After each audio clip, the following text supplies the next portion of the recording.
is the Rolex Land Dweller. Actually, I never thought I would like it. When I saw the renders. I saw the renders. Okay. I didn't.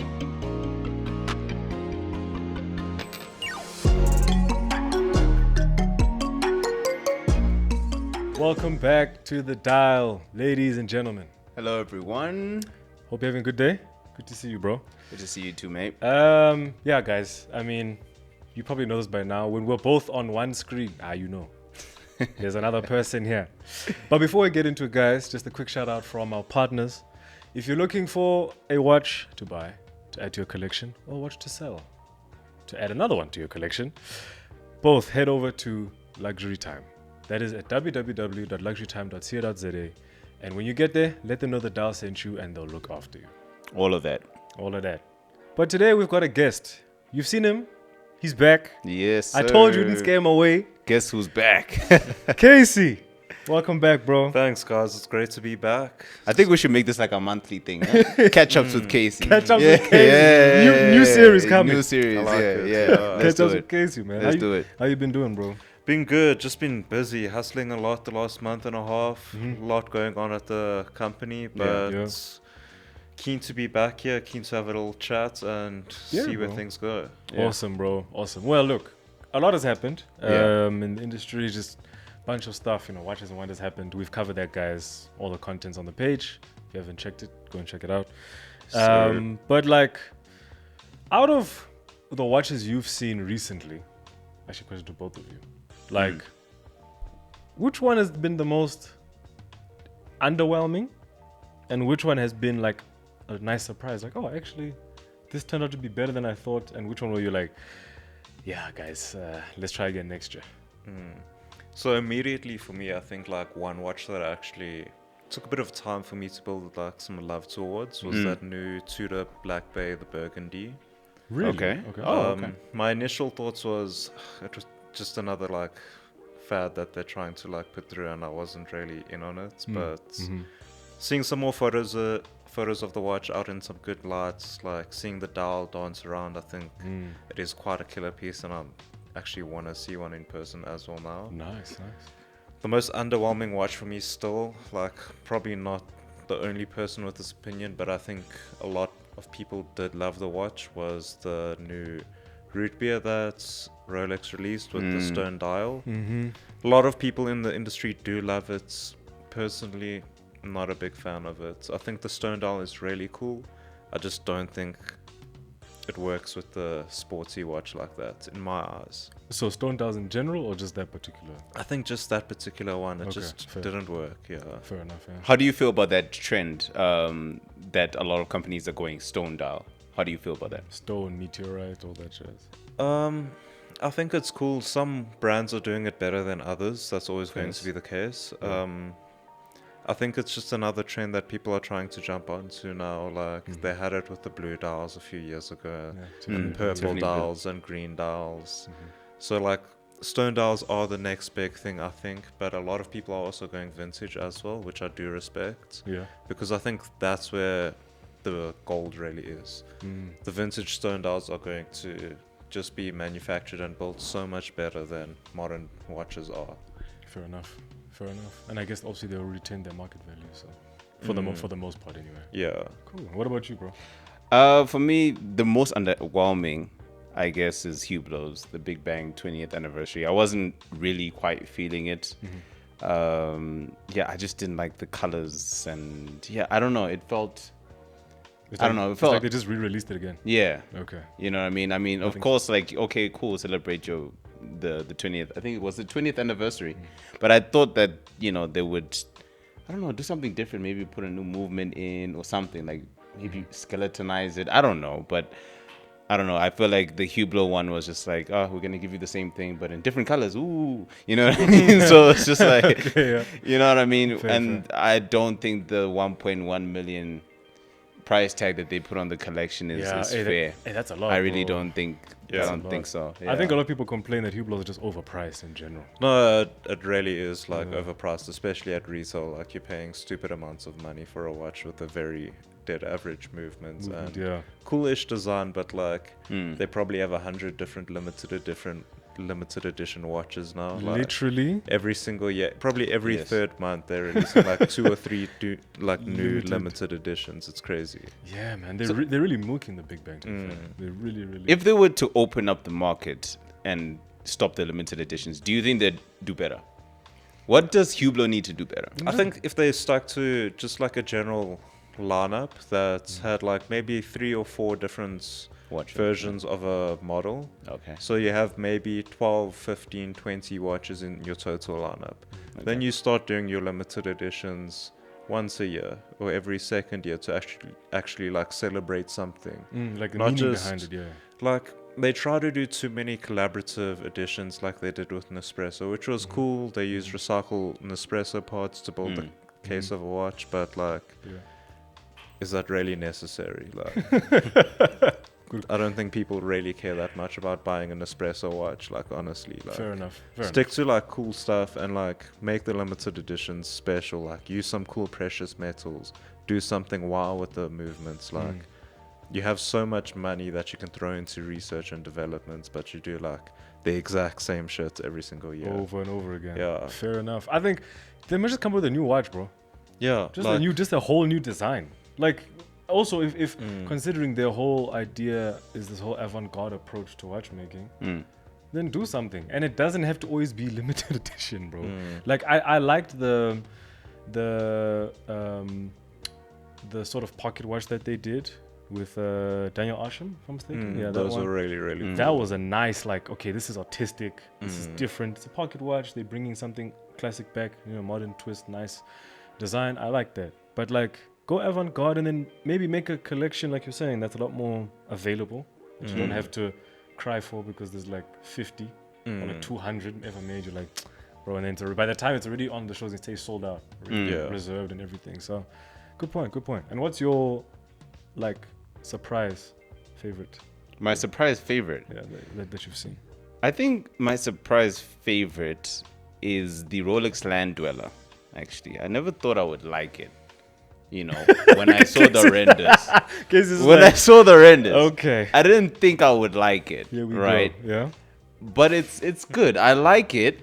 But the only issue that I have with it is the dial, the hexagonal texture. It's a bit too much for me. I don't like the indices, like the 9, the 3, the 6. The way the font, I don't like that. But I like the way they made it fluted. They came up with a new bracelet. I think it's like a new design of bracelet or something like that. I'm not sure.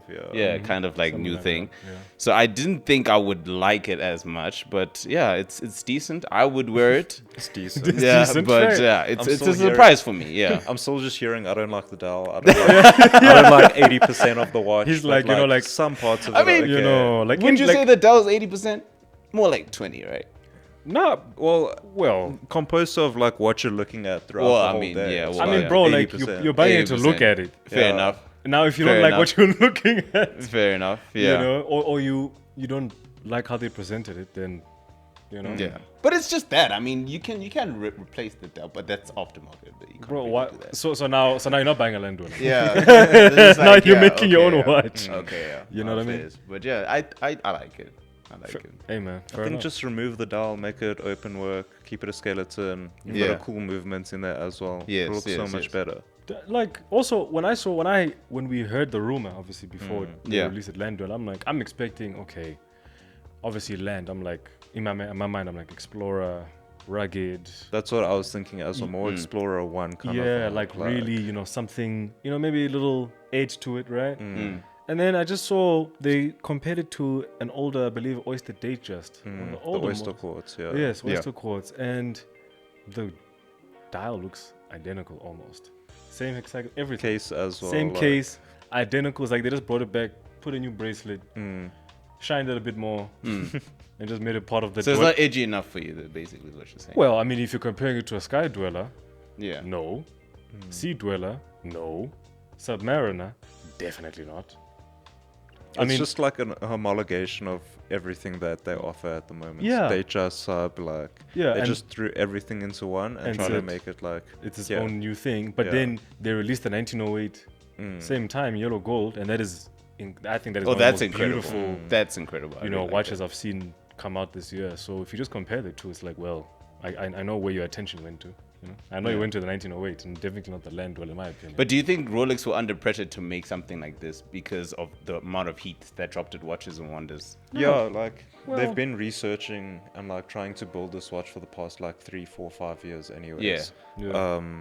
Like a lot of their money went into the movement. Okay. And you can definitely see that like they broke through with the movement, and that's probably the biggest wow factor about the watch in my opinion. Is it open work? Yeah, Actually, so it's got an open Okay. case Open case back. back, Okay, yeah. okay, cool. It is. So we're all right. Cool. Fair. All right, Mm. man. Well, for me, one that I liked more than I thought I would, which was actually a surprise because I forgot that they were even part of Watches and Wonders, which we covered, was the Arte Genève. Okay. That was nice. Arte Genève is nice. I mean, I was like, okay, you know, different, nice steel. You know, they got titanium and a steel version. I was like, you know, nice brushed gray look, black strap. Looks nice. Like it's like it reminds me of like a Batman.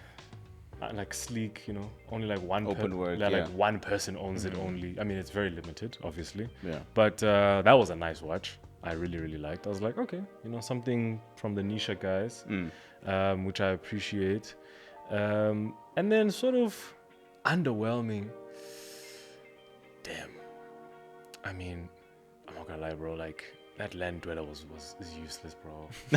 I'm sorry, bro. Like, and it's useless because, and I'm gonna use the word useless because I mean, obviously, there's already people that are wearing it, but it's like Rolex. I don't think Rolex. I think they put pressure on themselves, bro. I'm not gonna lie. For no reason.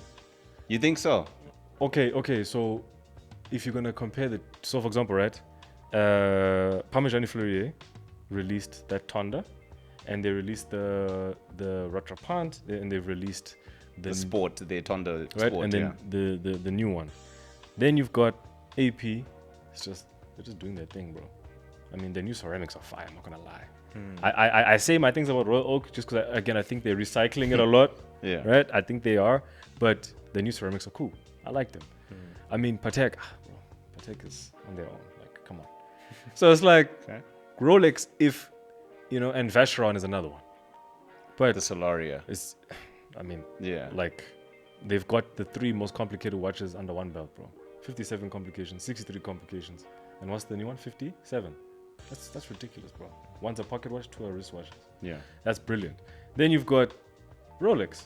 I mean, even Richard Mille, dude, which is nice. I like that. But now I'm just like, Rolex, like you are part of that big list of, you know, like really, you know, legacy brands and watchmaking stuff. Yes, you're one of the younger ones. I mean, Rolex is even, Richard Mille is way younger than you, obviously.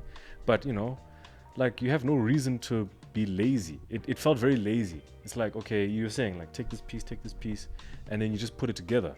It's like, well, you're Rolex, bro. You don't have to, you literally can make something new. Yeah, and they have no pressure in terms of money as There's well. no pressure. You're Rolex, bro. You have Okay. no pressure at all. No one's like, oh, so what's Rolex gonna do? Are you guys gonna do something? Rolex can not drop for 5 years, bro. Market value is not gonna drop. It's a Rolex. Okay, so here's a question. All right, would you rather take a Cubitus or a Land Dweller?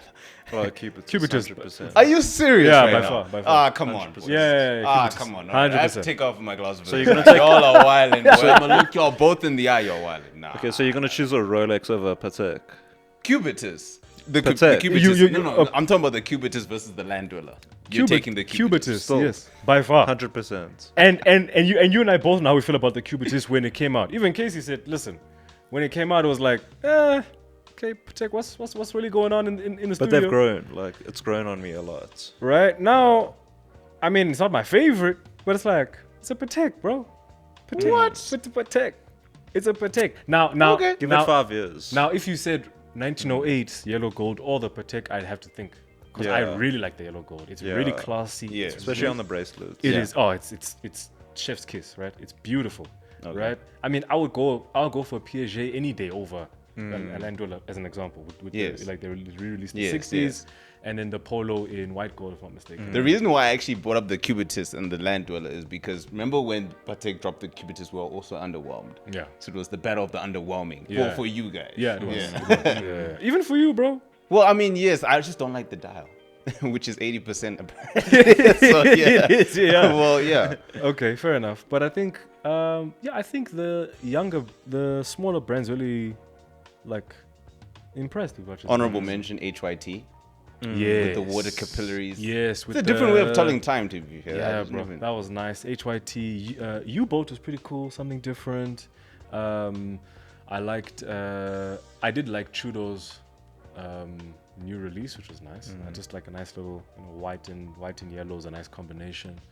I'd like to have seen a lot more from Horologer Ming. I know they released a new watch recently, but from Watches and Wonders, I was low-key after their Bluefin win, GPHG and stuff. I thought they were gonna do something nice, but they waited for it to end. But yeah, man, I think the smaller brands, bro, they just did their thing, like even Van Cleef and Arpels was nice. That nice little dance with the ladies. at night and the dancing. The and stuff. Amaro, I think Yeah, it was. that's cool. Nice little touch, niche. That also had a stone dial in it, right? I think so, yeah. I think it did. Okay. Yeah, which is nice. I like the playfulness of it, right? But and I did like the touch of art with Watches and Wonders this year. They had that nice little art room. That was really cool. But talking actually about another new release, NICO LEONARD. What's up, bro? Hope you're good. Main collaboration, the new Jumping Hour. They're flexing the fact that it's less than $1,000, so it's affordable. Yeah. How do you feel about it? I think, especially at the price points, it's really, really cool. You're getting quite an interesting complication. You're not getting your standard minute and hours time. Yeah. Good point. So that's very, very cool. Something you only found in vintage watches or modern Cartiers. Some of the colors are interesting. The red, the whites. I think the white is probably the one I would go if I had to pick. Okay.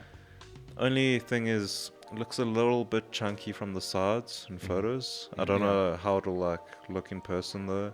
Yeah. But 19,000 rand for a brand new watch. Yeah. That's a pretty bad. good price, I'd say. It's not bad. Good point. Okay. What about you, bro? What do you think about it? I like it a lot. I would take the red dial with the white strap. That would be my choice. Okay.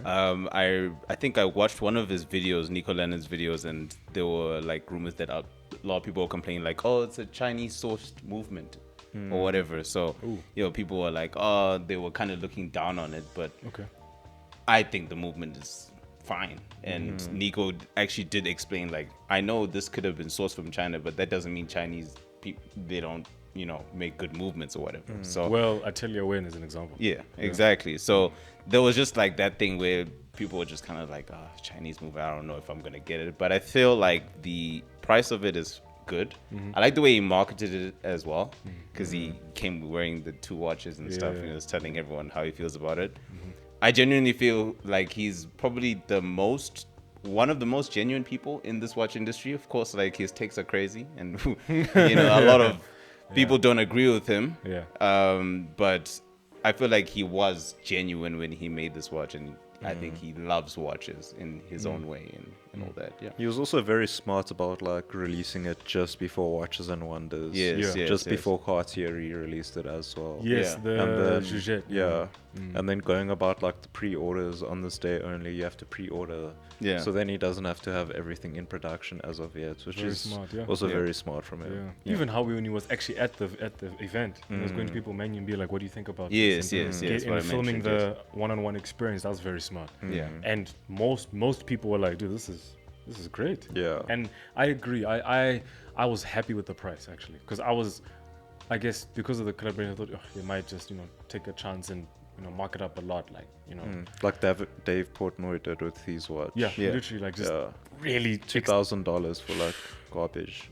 Ooh-wee! And I mean, even Mr. Trump had his gold watch. Oh, yeah. Versus the Trump we watch. had fun with that one. Yeah. Is that thing still around? Is this still the thing? Completely forgotten about it. God, forgotten about, bro. There's a lot more going on that side, but let's not talk about that. I mean, that was still looks like from Temu, and I still maintain. Oh yeah, that was a crazy take that you. It looks cheap. It looks cheap. I'm sorry. The price, okay, you can talk about. Oh, but these are VVS and da da da. Looks cheap. I don't like it. No one likes it. When have you seen a picture of it anywhere on someone's wrist? No. Exactly.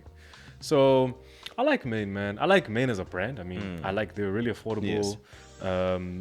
And I think Nico really did a cool one on this one. When I saw it, I liked the black strap one. That's my favorite. Also, it's quiet, it's clean. The red one is very nice as well. And yeah, it was funny, like to your point, when we saw the Juget, and I was like, the Cartier, yeah. I was like, okay, cool, smart, very, very smart. But it's also one of those watches because of the price, and either you think it's a Cartier, or it just looks really well made. It looks expensive. It looks polished, and it's like nice brush finish too. So I was like, okay, if you put that on, ooh. But it also shows how Nico also understands his audience, because most of his audience, Nico is, it's not like he's a rich guy, right? So he didn't market it as expensive as it was, but he didn't forget the people, he didn't forget his fans that came up with him and that just love watches, because he could have, like you said, he could have easily made it like 5,000 US or whatever. Yeah. But he didn't forget about that, and I feel like that's the story with brands in general. I think gone are the days where a watch brand is a watch brand and the people are the people. People want to feel closer to watch brands. They're merging into like people want the brands to tell a story, which I'm sure you're going to talk about, but the Christopher Ward documentary in conjunction with the watch, people want to know the brand like that. So I feel like that's how Nico and Maine did it, where people felt closer to the brand and people be like, I actually want to invest my money in this because this guy, he's a genuine guy. And some people have been following for years, and there's a connection between him as a person. Fair enough. And I think Maine, smart on them, great collaboration. I think they position themselves really well. I think I like again, a micro brand, right? You would put it in that category, but the quality of what micro brands are dropping recently anyway is really good. Like really, really good. Like I mean, friends of ours, Venenzi Nico, you guys know. I mean, they're malachite dial green, beautiful. Even, I mean, I love Zarek, for example, with their very vintage take on modern watches. Yeah. Baltic, the list goes on. I like the quality in the way that, like you're saying, less than 20,000, and you're getting so much of a watch with a complication that otherwise you just would only expect from a high-end brand, period. Right? For hundreds of years, it was only available with Cartiers and your like. So, yeah, man, shout out to Maine for that. I think I want to see more, bro. If Nico is able to create something that, or be part of something that unique in a way, considering the market that he's attaching, I'd like to see more. I want to see. I think it would one. be very interesting if what he did with them now after this jumping hour complication was revive another interesting complication. Yeah. Something a little bit different, like a day and night complication maybe. I don't know. I'm a fan of retrograde as well. The latest retrograde I've seen was the one with Xerix retrograde that they released last year. I know there was one released recently. I can't remember from who now, but I'd like to see a main interpretation of a retrograde complication, because you don't see those often anyway. No, and it's one of those kind of special ones. Maybe even a celestial complication. Something nice there. Because I know Christian van der Kloor as well. Great. They make great astronomical watches. Yeah. They're like, in my opinion, like top 5. Small brand from Holland. They make pretty cool astronomy focused watches. Their moon phases are beautiful, very nice with the stars, but really cool. And then your input on Christopher Ward. So their most complicated, they see it as the most ambitious watch they've ever made so far. The C12 Loco, we wrote a mini piece on it, guys. If you haven't checked it, Check go it and on check it IG, out yeah. on IG and LinkedIn. I like it a lot. I mean, we love Christopher Ward, but like, I like it a lot. I think the C12 logo is nice. I was surprised at the name. Even like, I know the clip that they showed on socials was like the gentleman was like, okay guys, I just have one question. I don't know about the name. Why the name? They're Yeah, like, why the CEO, name? yeah. And it was like, I like you said the way they documented the creation of, and they really made this watch super, super, super personal. And it looks the part, obviously. I mean, skeleton, open case, you see everything. I love the orange strap. It's sporty. It's the new. I believe it's their only second ever in-house movement, CW 300. Their second only in-house movement, and it's impressive. It's really impressive. But like, what do you think about the new Christopher Ward?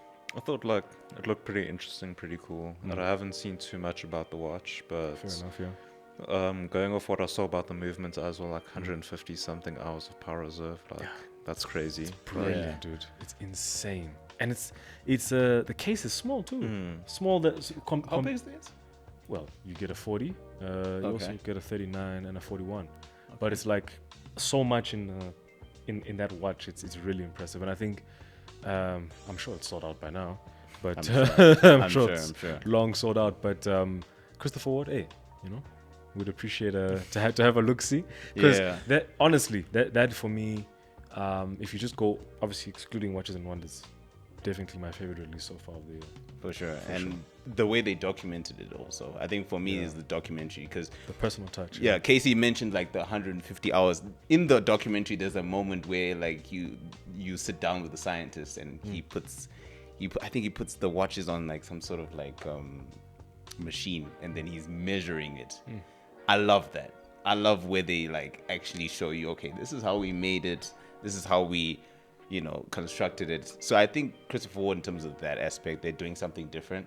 I would love to see something like that from other brands as well. Like, show us who you are, because there were a lot of triumphs in that documentary, but there were a lot of disappointments. Yes, there was a lot of like emotion in it. I mean, lows, they didn't think they were going to release it this year. Yes. That's how stressful it was. Like, I don't think we can get this in time. And when you watched it, you could feel the war. You could be like, okay, somehow you could relate that to whatever you were going through or whatever we're going through. And that's why I feel like we're very close to Christopher Ward, because they are portraying something that not a lot of watch companies and watch brands like to show. And I feel like I think watch brands should be more open. I think definitely now watchmaking as a whole needs to move away from being, like you said earlier, this secluded, separate from everyone. You come to us, we provide. It should be more like we're also people. Like, there's people behind it. And Maine has done it. AP did it. AP Talks with NICO. That was a nice. I could see they're starting to move in that direction. I don't know how I feel about. I still don't feel about the new calls. Not Michael Kors. No, the Kors. No, Kors. Yeah, another Kors collab. Like, again, just get like a bunch of young people in a room, bro, and just come up with new stuff. Just all the big brands bring young people. I'm calling us out as well. Bring us in a room. Just be like, yo, we need a new watch. Here's what we can do. This is kind of the direction we want to go, and just like really. Again, bring your customers or the people that are, that care about your brand and have an affinity towards it, contribute somewhat. Not on some like, maybe not like, guys, let's make a watch together. Yeah. But more just like, okay, guys, we're in this space. We want to do something new. What do you think? Get relative people and... which brand I feel like did that? Studio Underdog. Did you guys see that video about the fake watch? Oh, the one where they put in that microwave machine thing. Yeah. Genius marketing. Yeah. Shout out to Studio Underdog. I really, really did like that. Yeah, that's cool. Because, they could have just been like, we're going to sue you. But they were like, nah, let's do something clever. You know what I mean? And they'd be like, now you know the difference. Now you know what's a real Studio Underdog. Yeah, that's nice. I feel like they included, I don't know, that they feel like they... they included us in it. You know what I mean? Yeah. I think brands in general should just become more like friends now. They, especially like the legacy brands, they've gotten the base, bro. Yeah. Like Vacheron's not going anywhere, Patek's not going anywhere, AP's not going anywhere, Rolex is not going anywhere. So be a little bit more fun, be a little bit more playful. Like, okay, well, we've been around long enough so they will never forget about us. So how do we now attach ourselves to the next generation of our audience? I think Rolex has tried to do that. Yeah. Like they had that emoji puzzle dial day dates, Yeah. Yes. Yeah. and like not a big fan of that. Yeah. But then they also had the celebration dial OP that they had Yes. literally released for 1 year. Yeah. And now that watch is going crazy on the secondary Price. market. Yeah, so- yeah. Fair enough, but I think from a marketing perspective also, they can really like how, and I think the micro brands have to do that because they have to get the attention differently. You know, minus obviously having a good product. But So- that's the thing, these heritage brands, they don't have to scream out for marketing. Like, True, they've done it. Like Yeah. Yeah, their yeah. name is their markets. Like Fair enough. I mean, could you imagine Rolex doing something Studio Underdog did? Like here's a Yo, fake no. Rolex, here's a real one. No, to be fair, But it would be cool, right? I yeah, it mean, would Yeah. be like I'd be very like, oh, interesting. that's interesting. Yeah. it'll be different, but hey, man, it is what it is. But then just last question, a little bit deep one. I want to end on a deep question. Jeez. Okay. No, deep question, guys. So South Africa, right? Watchmaking as a whole. Like, where do you see a space where in South Africa specifically, do we start to have watchmakers a lot more? There's a few here and there. We've covered some of them on the channel, guys. But like, maybe not to the extent of Switzerland, right, where it obviously comes from, but like, Japan or Germany.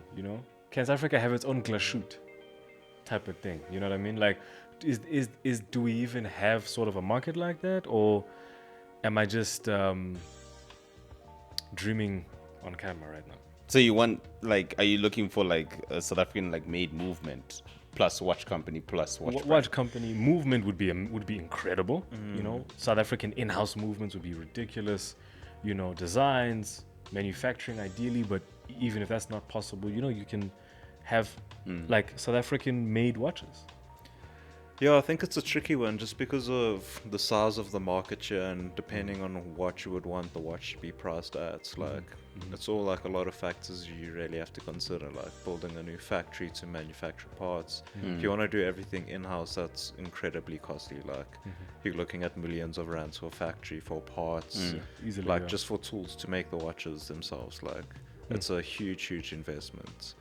We've got a lot of really talented watchmakers in the country, like a lot of younger guys now as well, which is really good to see. There's a few like local brands as well that do source their own like movements from Miyota, for example, and they make good watches. They cater them to the market that is here too. That like 5 to 15, 20,000 rand market. That's like a good point that most people can like attain to save up and buy a watch. Good point. It's nothing ridiculous like 200,000 rand where you, like most people are never going to be able to like afford that because it is ridiculous for a watch. It's a lot of Like money. it's a lot of money to be putting down on something unless you have the money and it's something that's going to further your life.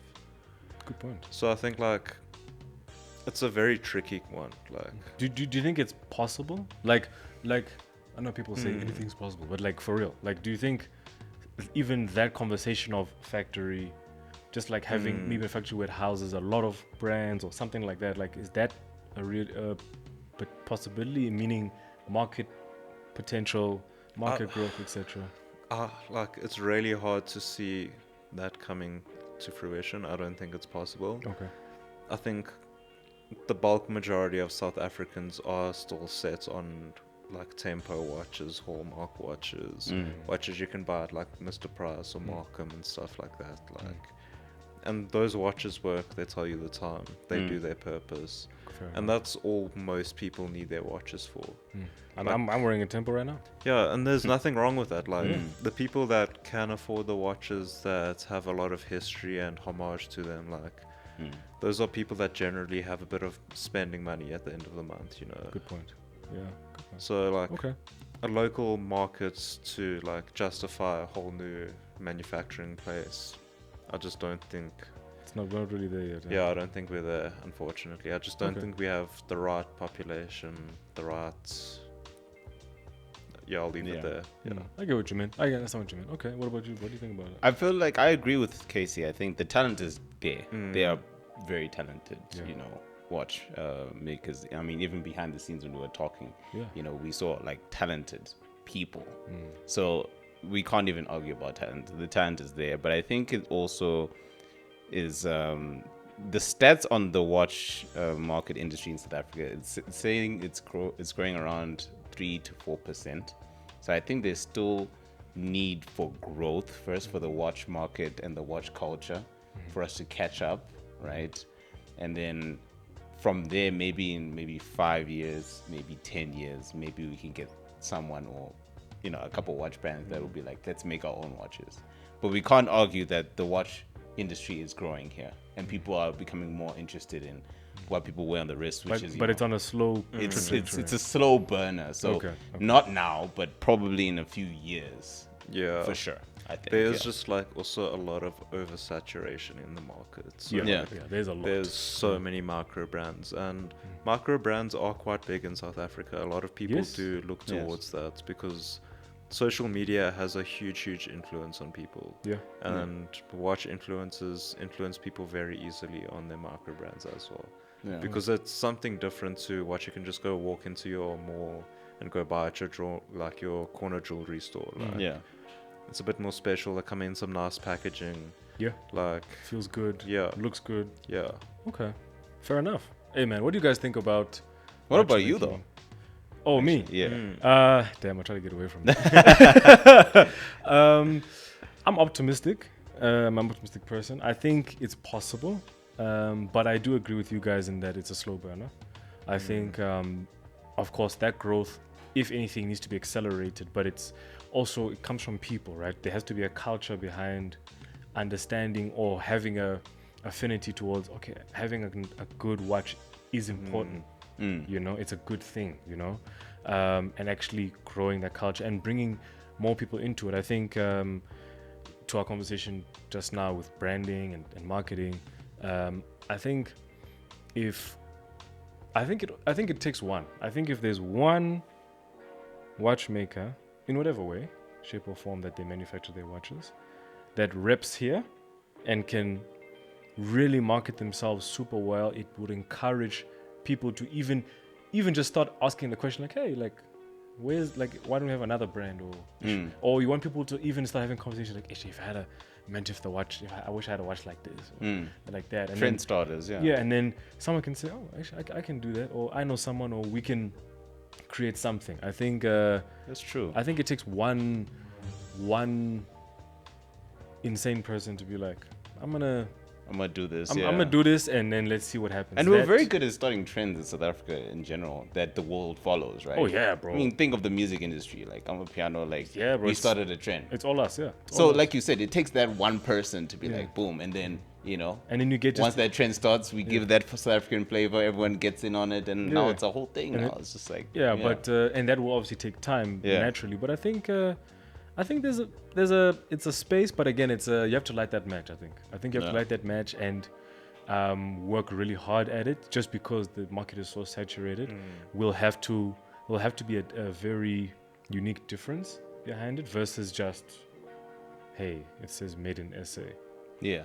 I mean, how many things do we have that's made? I mean, there's literally a company called Made in SA, and then a lot of people still don't really go for that, because that's also not our culture. It's not really put forward, and encouraged, I think.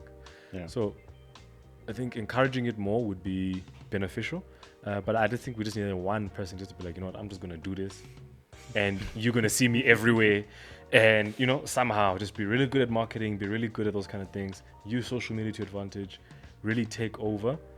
And then it forced people to start having the conversation, because people control the market, right? If enough people are like, I want this, someone's going to be like, okay, guys, listen, there's 3, 4, 5 of us, let's do something. Boom, boom, boom. We're feeding the market what it needs, and what it wants. I think, it's just building that culture. I think it's possible. Yeah. But definitely slow burner. But hey, you crazy ones, I know one of you are watching. Someone. Just please, and when you do it, my man, don't worry. Just Just Who knows? Tempo might do it. Tempo. Hey, bro, I'm not gonna speak on that. But anyway, Casey, thank you so much, bro. Yeah. Thanks, guys. Just for a conversation, man. Glad to have you back. I appreciate your time, guys. The Dial, luxury time, match made in heaven. If you're looking to buy one, to sell one, anything you need watch related, go to www.luxurytime.co.za. And when you get there, let them know that the Dial sent you, and they'll look after you. You know what I mean? For sure. But thank you again, Casey. Thank you, bro. Appreciate you. Thank Always. you, brother. No, thank you both. It was a great little chat, and I'm excited for what we have stored for the future. Yeah. Yes, sir. For sure. But anyway, guys, like, share, subscribe. Welcome back to the Dial. And never forget To stay on the watch.